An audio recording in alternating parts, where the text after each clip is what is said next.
నేటి కృపావార్తగా యెషయా గ్రంథము 58 వచనంలో ఈ విధంగా రాయబడింది, పిల్లరా, స్వస్థత నీకు శీఘ్రముగా లభించునన్నాడు.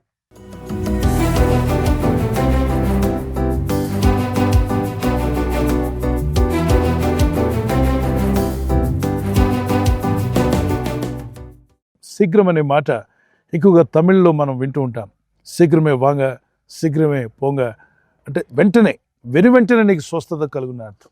దేవుడు నిన్ను స్వస్థపరచాలని ప్రభు కోరుతున్నాడు. అయితే ఆ స్వస్థత పొందాలి, విడుదల పొందాలనుకున్నప్పుడు ఈ విషయాన్ని మర్చిపోవద్దు. ఏంటది? పేదల పట్ల ఎలా ఉన్నావు? కనికరం ఉందా? దిక్కులేని వారిని చూసి ఎగతాళి చేస్తున్నావా? వారిని బాధిస్తున్నావా? అలాంటి మనసు కలిగి ఫాస్టింగ్ ప్రేయర్ చేసే ప్రయోజనం లేదు. మరి యెషయా గ్రంథం 58 వచనంలో ఈ విధంగా రాయబడింది, నీ ఆహారం ఆకలిగొన్న వారికి పెట్టుటయు, నీ రక్త సంబంధికి ముఖము తెప్పుకొనుటయు, దిక్కుమాలిన బేదలను నీ ఇంట చేర్చుకున్నటయు, వస్త్రహీనుడు నీకు కనబడినప్పుడు వానికి వస్త్రములిచ్చుటయు, ఇదే కదా నాకు ఇష్టమైన ఉపవాసము. అలాగూ నువ్వు చేసిన ఎడ్ల నీ వెలుగు వేకోచుక్కవలె ఉదయించును, స్వస్థత నీకు శీఘ్రముగా లభించును. ఆయనకి ఇష్టమైన ఉపవాసం గురించి మాట్లాడే ముందు మీరు ఉపవాసం ఉంటారు, తర్వాత గుద్దులాడతారు, కొట్లాడుకుంటారు, మీ పనివారితో కష్టమైన పనులు చేయిస్తారు, మీరు వ్యాపారాలు ప్రయాణాలు చేస్తుంటారు. అది నాకు ఇష్టమైన ఉపవాసం కాదు. ఒకడు తన శరీరమును అలా శ్రమ పెట్టుకోవడం దేవుని చిత్తము కాదు అంటున్నాడు. ఒక దగ్గర ప్రభు అంటాడు, మీరు ఉపవాసం చేయించున్నారు కానీ మీ కంఠధ్వని ఎక్కడ వినబడుతుంది? కాబట్టి ఉపవాసం చేయనప్పుడు మన కంఠధ్వని పరమందున్న దేవునికి వినబడేలాగా ప్రార్థన చేయాలి. ప్రార్థించుట 5వ కీర్తన 3వ వచనం, నా కంఠ స్వరం నీకు వినిపిస్తాను దేవా వేకువజామున అన్నాడు. ఉపవాసం ఉన్నప్పుడు ఖచ్చితంగా ప్రార్థన చేయగలిగితేనే ఉపవాసం ఉండాలి. ప్రార్థన చేయడానికి టైం లేదు, బైబిల్ చదవడానికి టైం లేదు, కానీ నేను ఉపవాసం ఉంటాను. ఉపవాసం వల్ల ఎవరికి ప్రయోజనం? దేవుడు అంటాడు, అటు ఉపవాసంలో నాకు ఆనందం లేదన్నాడు. కనుక మీరు ఉద్యోగానికి వెళ్తున్నారా? అయితే ఖచ్చితంగా భోంచేసి వెళ్ళండి. పని ముగించుకొని వస్తారా ఇంటికి? సాయంకాలం మీకు ఖాళీగా ఉంటుందా? నైట్ ఫాస్టింగ్ చేయండి. అప్పుడు 40 nights ఫాస్టింగ్ ప్రేయర్ మీరు చేయొచ్చు. యేసు ప్రభువు 40 రాత్రులు 40 పగళ్ళు అని ఫాస్టింగ్ ఉన్నట్టుగా మనం చూస్తున్నాం. అలాగే మోషే ఫాస్టింగ్ ఉన్నాడు. క్రొత్త నిబంధనలో అపోస్తుల గారి 13వ అధ్యాయం 1-5 వచనం వరకు అపోస్తులు కూడా ఉపవాసం ఉండి ప్రార్థన చేశారు. తిమోతి తరచుగా నీళ్లు మాత్రం తాగేవాడంటే ఫాస్టింగ్లో ఉన్నట్టుగా మనం చూస్తున్నాం. అపోస్తులైన పౌలు కూడా ఉపవాసముల చేతను జాగారముల చేతను నేను ప్రార్థనలో గడిపానన్నాడు. కన్నీళ్లతో ప్రార్థన అనేది ఉంది. దేవుని భక్తులు విశ్వసించి ప్రార్థిస్తున్న మనం ఉపవాస ప్రార్థనలో పాల్గొంటే మంచిదే. ఉపవాసం ఉన్నప్పుడు ఖచ్చితంగా ప్రార్థనలో ఉండడానికి టైం కేటాయించండి. దేవుని యందు భయభక్తి కలిగి ఉండండి. ఈ లేఖనాన్ని పాటిస్తున్నప్పుడు ప్రభువైన దేవుడు శీఘ్రముగా మీకు స్వస్థతనిస్తాడు.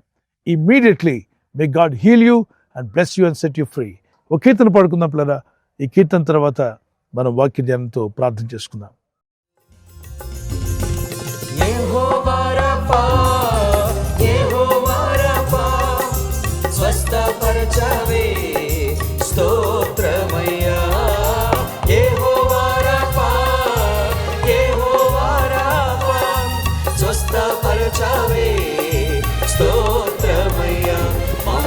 స్వస్థపరచవే స్తోత్రమయ్యా, అమ్మో స్వస్థపరచవే స్తోత్రమయ్యా.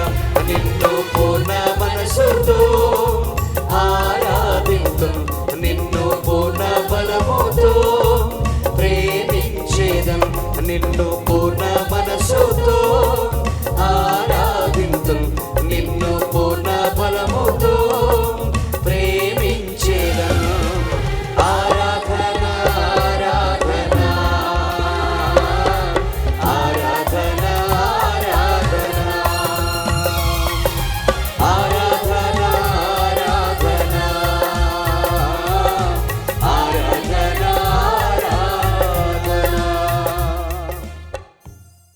ఇంతవరకు కీర్తన పాడి దేవుని కనపరిచాం. ఈ సమయంలో నిన్ను స్వస్థపరిచే యెహోవాను నేనేం చెప్పిన మాట కూడా జ్ఞాపకం చేసుకుని ప్రార్థన చేసుకుందాం. పరిశుద్ధమైన మా ప్రియ తండ్రి, శీఘ్రముగా నీకు స్వస్థత వస్తుందన్నది నేటి కృపావార్తగా మేము ధ్యానం చేస్తున్నాం. నీ ప్రజలు నీ వాక్యమును గ్రహించిన వారై నూరంతలుగా ఫలించులాగున నీ చిత్తానికి లోబడే మనస్సు నీ ప్రజలకు దయచేయండి. నీ చిత్తం నెరవేర్చే కృప మాకు దయచేయండి. నీ ఉద్దేశాలు మా పట్ల నెరవేర్చండి. అద్భుతమైన ప్రణాళికలు కలిగి ఉన్నావు. నీ ప్రణాళికలు మా కుటుంబాల్లో, మా జీవితాల్లో, సంఘాల్లో నెరవేరునుగాక. అయ్యా, ఎవరికైతే స్వస్థత లేదు, ఆత్మీయ స్వస్థత, మానసిక స్వస్థత, అలాగే ఆర్థిక పరంగా అన్ని రంగాల్లో నీ ప్రజలు వర్ధిల్లులాగున సంపూర్ణమైన స్వస్థత అనుగ్రహించండి. ఈరోజు ప్రార్థించి ప్రయత్నించబోతున్న శంకుస్థాపన అయిన, గృహప్రవేశమైన, ఒక బిజినెస్ ప్రారంభిస్తున్నా, ఉద్యోగ ప్రారంభానికి వెళ్తున్నా, ఒక మంచి కార్యక్రమాన్ని ప్రారంభిస్తుండగా, నేను వారి బిడ్డల వివాహం కొరకు ప్రయత్నాలు చేస్తుండగా వారు చేస్తున్న ప్రయత్నాలు ఫలించలాగున మీ దూతలకు ఆజ్ఞాపించండి. ఎవరైనా హాస్పిటల్లో ఉన్నా, ఐసీయూలో ఉన్నా, ప్రభు ఎవరైతే సీరియస్ కండిషన్లో ఉండి బాధపడుతున్నారో వారికి యేసు నామములో స్వస్థతను అనుగ్రహించండి. ఒక బలహీనత వల్ల కృంగిపోయిన వారిని లేవనెత్తండి. మీ గాయపడిన హస్తమును చాపి వారికి ఉన్న సకల రోగాల నుండి విడుదల ఇచ్చేయి. వారిని లేపి నడిపించడాన్ని సాక్షులుగా నిలబెట్టుకోండి. ఈ ఉదయకాలం ప్రతి రోగి యేసు నామములో స్వస్థత నొందునుగాక. తండ్రి, ఈ దినం ఎవరైతే ప్రయాణమై వెళ్ళబోతున్నారో, అది రైలు మార్గమైనా, ఆకాశ మార్గమైనా, బస్సుల్లో, వాహనాల్లో ఎక్కడ ప్రయాణం చేస్తున్నా, రోడ్డు మార్గంలో ఏ వాహనంలో వారు ప్రయాణం చేస్తున్నా, నీ ప్రజలకు కాపాడే దూతలను పంపండి. ఉదయం బయలుదేరి సాయంకాలం ఇంటికి వచ్చేంత వరకు నీ కాపుదల, కాపాడే దూతల యొక్క సహాయము నీ ప్రజలకు దయచేయమని అడుగుతున్నారు. కృపనిచ్చి బలపరిచి వర్ధలి చేయమని క్రీస్తు యేసు నామములో అడిగి వేడుకుంటున్నాను నా పరలోకపు తండ్రి. ఆమేన్, ఆమేన్. ప్రభు యొక్క కృపా సమాధానాలు మీకు, మీ కుటుంబాలకు సదా తోడి నడిపించును గాక. God bless you. మీరు విన్న ఈ వాగ్దానం మీతోనే ఉంచుకోకుండా, వాగ్దానం విన్న వెంటనే ఆమెన్ చెప్పి ప్రార్థనలో ఏకీవించి తర్వాత మీ ఫ్రెండ్స్, స్నేహితులందరికీ సోషల్ మీడియాలో షేర్ చేయండి. ఈ లింక్ షేర్ చేయడం, ఇంకా సబ్స్క్రైబ్ చేసుకోకపోతే సబ్స్క్రైబ్ చేసుకోండి. బెల్ ఐకాన్ మీద క్లిక్ చేయండి.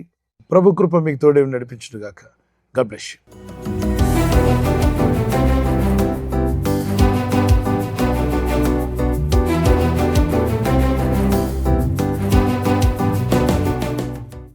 ఎవరైతే బర్త్డే జరుపుకుంటున్నారో, హ్యాపీ బర్త్డే టు యూ.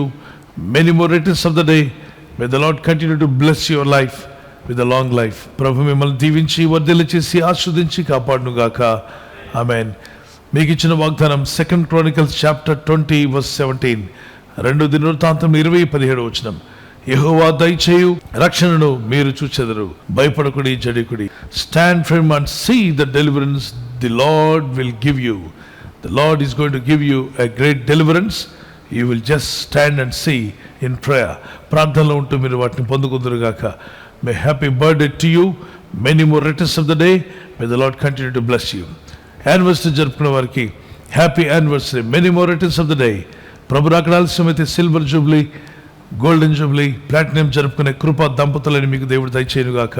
మీరు ఆదర్శ దంపతులుగా ఉండి యేసుక్రీస్తు ప్రభు యొక్క గుణగణాలు లోకానికి ప్రచురపరిచేవారుగా ప్రేమానురాగాలు ప్రభు మీకు దయచేయునుగాక. లవ్ అండ్ ఎఫెక్షన్ మీ మధ్యలో అది అధికమవునుగాక. ఆమేన్. మీకు ఇచ్చిన వాగ్దానం నెహెమయా చాప్టర్ 8 verse 10. ఆ నెహెమ్యా 8:10 చదువుదాం. యెహోవా యందు ఆనందించడం వల్ల మీరు బలమొందుదురు.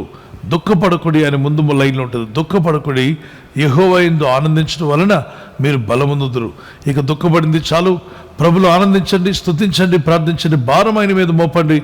కన్నీళ్లతో ప్రార్థించుదాం. ప్రార్థన అయిన తర్వాత ఇక ఆనందిద్దాం. ప్రభు జవాబిస్తాడని. Joy of the lord is your strength. Joy of the lord is your strength. Amen. God bless you.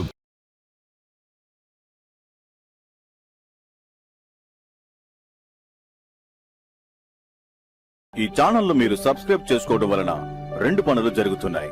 ఒకటి, సువార్త జరుగుతున్నది, ఆత్మలు రక్షించబడుతున్నాయి. రెండవది, పేదలకు, అనాథలకు ఈ ఛానల్ ద్వారా సహకారం అందించడం జరుగుతుంది. మనం సబ్స్క్రైబ్ చేసుకోవడం వలన అందరికీ సహాయం చేసిన వారమవుతున్నాం. ఖచ్చితంగా ఈ యూట్యూబ్ ఛానల్ ను సబ్స్క్రైబ్ చేసుకొని బెల్ బటన్ ను క్లిక్ చేయండి. మీకు వెంటనే మెసేజెస్ పంపబడతాయి.